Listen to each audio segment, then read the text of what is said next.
Assalamualaikum warahmatullahi wabarakatuh.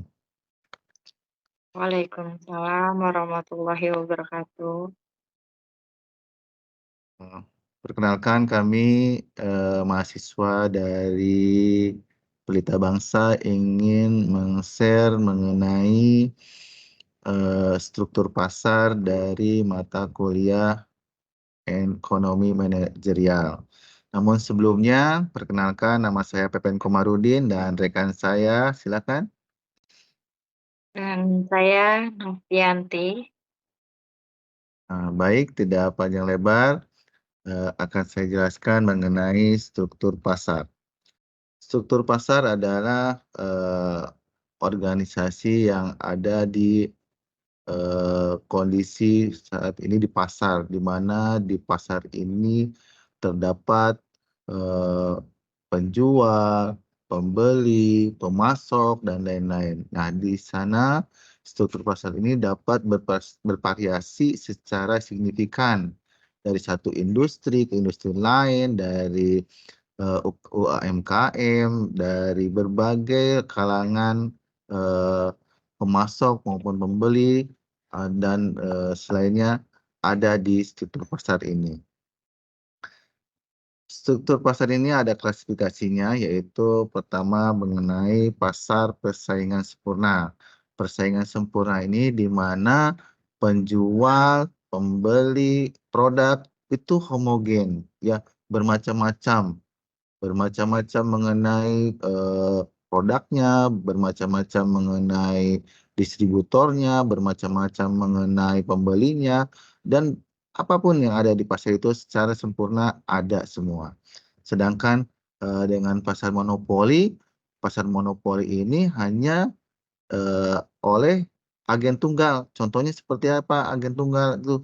Seperti, apa namanya, Pertamina yang menjual bahan bakar minyak, terus, listrik, seperti itu. Dia dimonopoli oleh satu perusahaan. Satu lagi mengenai transportasi kereta api, itu dimonopoli oleh satu, perusahaan. Jadi seperti itu ya. Dan ada lagi mengenai pasar oligopoli ini seperti perusahaan-perusahaan besar yang apa, yang dikelola. Contohnya seperti McDonald, seperti KFC, seperti Burger King, seperti itu. Jadi, eee, sudah saling mempengaruhi dalam menentukan harga dan output-nya, ya, seperti itu bedanya. Nah, terus ada faktor penentu struktur pasar. Salah satunya adalah karakteristik dari produk. Karakteristik produk itu menentukan harga, kualitas, fitur, desain, dan lainnya. Contohnya, kita, kasih contoh seperti handphone. Handphone ini kalau misalkan Apple, orang-orang sudah tahu bahwa karakteristiknya Apple itu, untuk sosial media. Kalau misalkan, produk-produk selain Apple seperti, produknya Samsung yang kuat di, apa namanya, eee, file-file. Jadi sudah tahu teman-teman dari, karakteristiknya. Contoh lagi karakteristiknya kalau, motor Honda, terus Yamaha, Suzuki punya karakteristik yang berbeda-beda dan harganya pun berbeda-beda, seperti itu ya, jadi punya karakteristik sendiri-sendiri. Terus, eee 2 mengenai fungsi produksinya. Jadi fungsinya kemampuan perusahaan dalam memproduksi termasuk efisiensi dan skala ekonomis. Biasanya kalau kemampuan perusahaannya besar, biasanya harganya itu bisa, berbeda dengan perusahaan yang kapasitasnya kecil ya.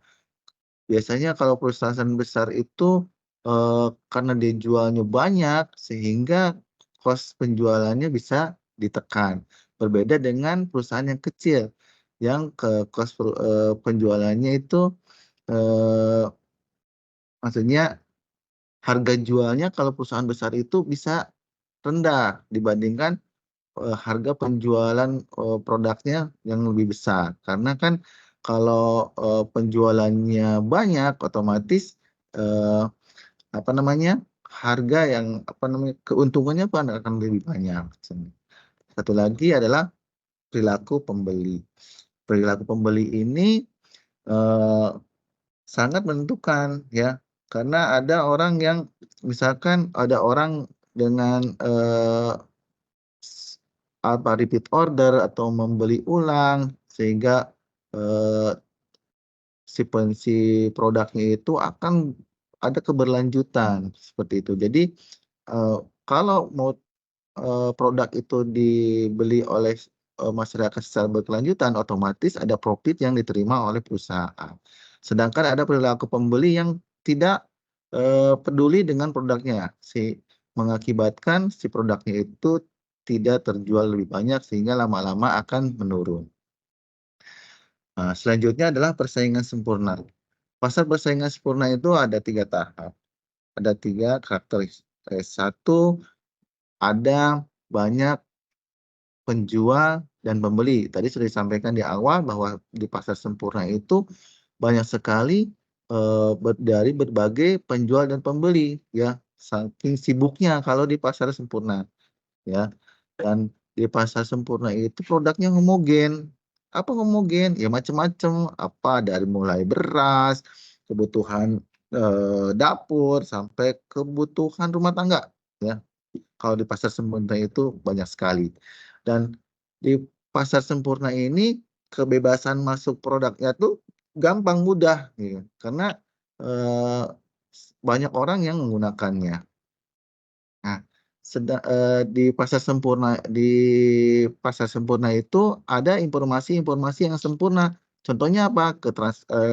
Transparansi dari harganya. Kalau di pasar, eee, bebas itu di pasar sempurna itu harganya bisa, secara jujur gitu ya, tidak ada yang diumpat-umpetin dan relevan.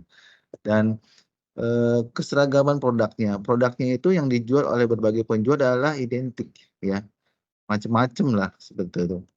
Dan ketiga adalah banyak pembeli dan penjual. Nah, saya udah sebutkan dari awal kalau misalkan transparansi harga dan pembeli dan penjual itu memiliki akses yang semua harga yang relevan, otomatis si pembeli dan penjualnya ini di pasar sempurna ini sangat, transparan sekali gitu, banyak sekali ya, karena di situ bebas. Terus penentuan harga output dalam persaingan sempurna. Satu, penjualan individu.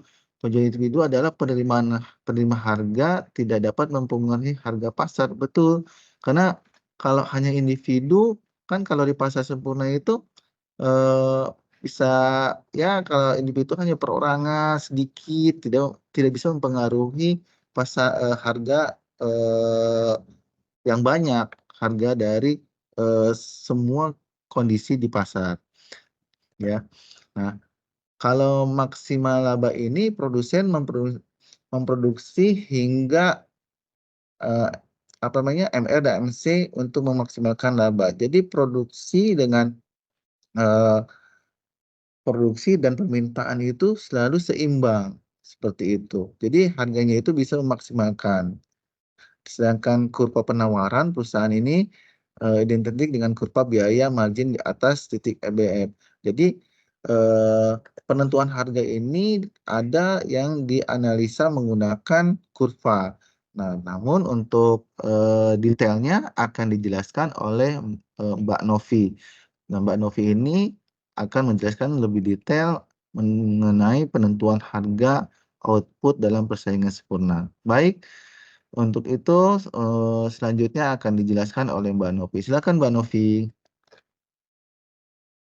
Ya, saya akan melanjutkan, eee, selanjutnya yaitu penentuan harga pasar.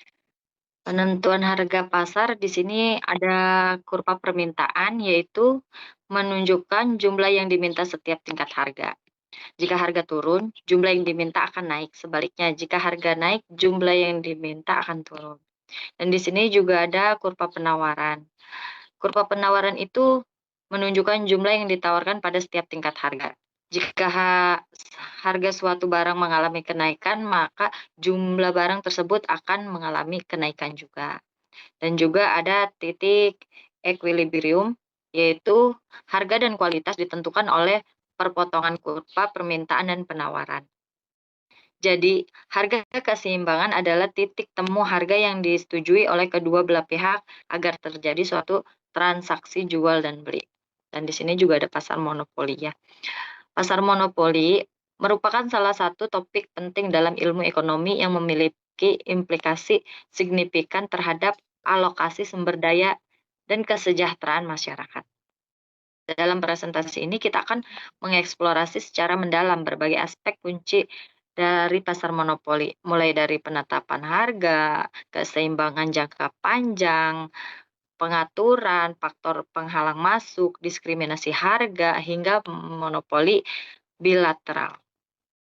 Monopoli ini ada 4 yang akan saya jelaskan. Satunya itu salah satu penjual. Dalam pasar monopoli hanya ada satu perusahaan yang menawarkan produk tanpa adanya barang pengganti yang dekat. Dan di sini juga ada diskriminasi harga. Perusahaan monopoli dapat melakukan diskriminasi harga dengan menjual produk sama dengan harga yang berbeda kepada konsumen yang berbeda. Dan ada juga hambatan masuk pasar, yaitu terdapat berbagai hambatan bagi perusahaan baru untuk masuk ke dalam pasar monopoli seperti kendali atas sumber daya, teknologi, atau regulasi pemerintah. Dan ada juga laba maksimal, yaitu perusahaan monopoli dapat memaksimalkan laba dengan menetapkan harga output pada titik di mana biaya marginal sama dengan permintaan marginal. Di sini juga saya akan menjelaskan penetapan harga dalam monopoli, yaitu ada 3 macam. Yang pertama, karakteristik kurva permintaan. Dalam pasar monopoli, perusahaan menghadapi kurva permintaan yang menurun tajam. Ini berarti jika perusahaan ingin menjual lebih banyak produk, harga harus diturunkan secara signifikan. Hal ini memberikan kesempatan bagi monopolis untuk menetapkan harga di atas biaya marginal dan memperoleh laba yang lebih besar. Di sini juga ada maksimal laba, yaitu monopoli akan memaksimalkan laba dengan memproduksi pada tingkat output di zaman biaya marginal sama dengan penerimaan marginal pada titik ini. Monopoli dapat menetapkan harga yang lebih tinggi dibandingkan pasar persaingan sempurna, sehingga memperoleh laba monopoli. Dan yang ketiga itu ada dampak terhadap konsumen, yaitu harga yang ditetapkan monopolis cenderung lebih tinggi dan output yang dijual lebih rendah dibandingkan pasar persaingan sempurna. Hal ini berdampak negatif bagi konsumen karena mereka harus membayar lebih mahal dan menerima lebih sedikit barang. Dan di sini juga ada keseimbangan jangka panjang monopoli. Di sini ada 3. Yang pertama, laba abnormal jangka pendek. Dalam jangka pendek, monopoli dapat memperoleh laba abnormal karena adanya hambatan masuk bagi pesaing baru. Ini membuat monopoli dapat menetapkan harga yang lebih tinggi dan memaksimalkan labanya. Dan yang kedua, itu ada insentif bagi pendatang baru. Laba abnormal jangka pendek yang diperoleh monopolis akan menarik pendatang baru untuk masuk ke pasar. Semakin banyak perusahaan baru yang masuk, semakin berkurang kekuatan monopoli dan laba abnormal yang diperoleh monopolis. Dan yang ketiga, itu ada keseimbangan jangka panjang. Dalam jangka panjang, monopoli hanya dapat memperoleh laba normal karena adanya persaingan dari perusahaan baru yang masuk. Pada titik keseimbangan ini, monopoli akan memproduksi pada tingkat output di mana biaya rata-rata minimum. Dan di sini ada pengaturan monopoli, yaitu ada 4. Yang pertama, regulasi harga. Pemerintah dapat mengatur harga yang ditetapkan monopoli agar tidak terlalu tinggi dan merugikan konsumen. Hal ini dapat dilakukan melalui penetapan harga maksimum atau menerapkan kebijakan rate of return regulation. Dan yang kedua itu ada pembatasan output. Pemerintah dapat membatasi output yang diproduksi monopoli untuk mencegah monopoli menetapkan harga terlalu tinggi. Pembatasan output akan mendorong monopoli memproduksi pada tingkat output yang lebih dekat dengan tingkat output pasar persaingan sempurna. Yang ketiga, itu ada pencegahan perusahaan. Dalam kasus monopoli alamiah, pemerintah dapat memecah perusahaan monopoli menjadi beberapa unit yang lebih kecil, meningkatkan persaingan. Hal ini untuk mengurangi kekuatan monopoli dan mendorong penurunan harga. Dan yang keempat itu ada subsidi. Pemerintah juga dapat memberikan subsidi kepada perusahaan monopoli untuk mendorong penurunan harga dan peningkatan output. Subsidi dapat mengurangi biaya produk monopoli dan mendorong mereka untuk menetapkan harga yang lebih rendah. Dan selanjutnya ada faktor penghalang masuk pasar. Di sini ada pengendalian sumber daya langka. Yaitu monopoli dapat mengendalikan sumber daya alam yang langka atau hak paten sehingga mencegah pesaing baru untuk masuk ke pasar. Hal ini memberikan kekuatan monopolistik yang sulit diatasi oleh perusahaan lain. Dan ada juga kepemilikan teknologi unik, yaitu jika monopoli memiliki teknologi produksi yang unik dan sulit ditiru, hal ini akan menjadi hambatan bagi pesaing baru untuk masuk ke pasar. Teknologi yang memiliki monopolis dapat menjadi keunggulan kompetitif yang sulit direplikasi. Ada juga skala ekonomi, yaitu perusahaan yang sudah ada mungkin dapat memproduksi pada skala yang lebih ekonomis dibandingkan pesaing baru, sehingga mempersulit pendatang baru untuk bersaing. Hal ini menimbulkan hambatan masuk yang signifikan. Dan juga ada kebijakan pemerintah, yaitu pemerintah dapat menerapkan berbagai kebijakan, seperti pemberian lisensi atau izin usaha yang dapat menjadi hambatan bagi perusahaan baru untuk masuk ke pasar. Hal ini mempertahankan posisi monopoli yang sudah ada. Selanjutnya di sini ada diskriminasi harga dalam monopoli. Definisi diskriminasi harga terjadi ketika monopoli menetapkan harga yang berbeda-beda untuk setiap konsumen atau kelompok konsumen, bergantung pada kesediaan mereka untuk membayar. Tujuannya adalah untuk memaksimalkan laba total monopolis. Dan juga ada jenis-jenis diskriminasi harga. Di sini ada 3 jenis. Yang pertama itu jenis diskriminasi harga tingkat pertama, di mana monopoli mendapatkan harga sesuai dengan kesediaan setiap konsumen untuk membayar. Dan yang kedua itu ada diskriminasi harga tingkat kedua, di mana monopoli menetapkan harga berdasarkan jumlah yang dibeli. Dan yang ketiga, diskriminasi harga tingkat ketiga, di mana monopoli menetapkan harga berbeda untuk setiap segmen pasar. Dan ada dampak bagi konsumen. Diskriminasi harga dapat berdampak negatif bagi konsumen karena mereka harus membayar harga yang berbeda-beda. Namun, dalam beberapa kasus, diskriminasi harga juga dapat meningkatkan kesejahteraan konsumen dengan memperluas akses terhadap produk atau layanan.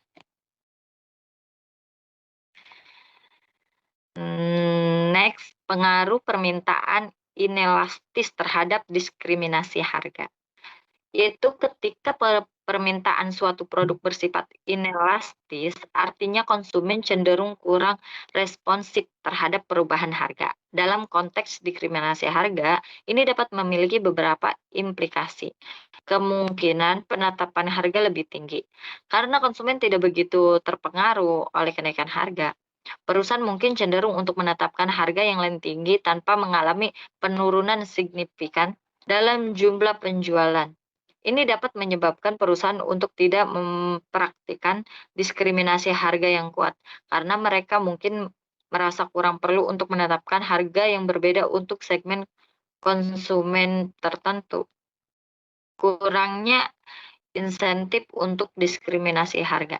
Ketika permintaan inelastis, perusahaan mungkin mereka kurang ada insentif untuk membagi pasar dan menetapkan harga berbeda untuk segmen konsumen tertentu. Ini karena mereka mungkin percaya bahwa konsumen dalam semua segmen akan tetap membeli produk meskipun harga naik, hingga tidak perlu untuk berinvestasi dalam upaya diskriminasi harga.